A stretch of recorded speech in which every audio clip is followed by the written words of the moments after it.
In 1977, the Holyoke Millers debuted in the Class AA Eastern League.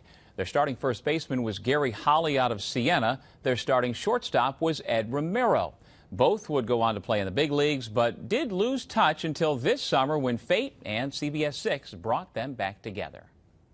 Everybody goes back to their own cities, towns, states, countries where they came from, and you just really never see each other again. So, and that is so unfortunate because you're so close for the years that you're playing. When he got the job to be the manager of the Valley Cats, I read his name in the paper, and I thought to myself for a second, that can't be the Eddie Romero, and it is the Eddie Romero. What's up, man?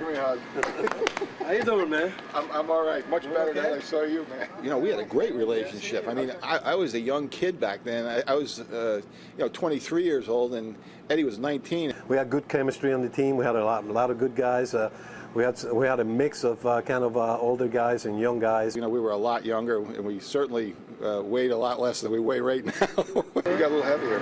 Oh yeah, a lot heavier. I remember at AA when we played together. I mean, he was like a vacuum up the middle. He'd make all the plays. Gary, I'll tell you, he was I remember a tall, skinny guy. Who had a lot of power. He was hitting that houses behind left field wall. He was the glue that kind of held us together, and I was over there on the corner at first base, and you know, I had no discipline. I was just swinging as hard as I could at every pitch they threw to me. He was a big target for me when I threw from short, so that helped a lot. If he could get it over to first base in my general vicinity, believe me, I was going to do everything I can to try to catch it for him, you know. But that's the way, you know, we kind of interacted, with each other. Coming out of Puerto Rico, I could speak a little bit English. I used to carry a dictionary in my back pocket all the time, sit on the bus, and then I listened to Gary talking, and whatever he said I didn't understand. I went to my dictionary and looked for it, and then memorized it. What I remember about Eddie is just the kind of person he was. He was just a good guy and a consummate teammate, you know, and he was, besides being a very good baseball player, he was just a good guy and somebody you liked hanging out with. Romero and his Valley Cats will begin a 6-game homestand tonight against the Auburn Doubledays. We'll have the highlights from the Joe at 11 o'clock.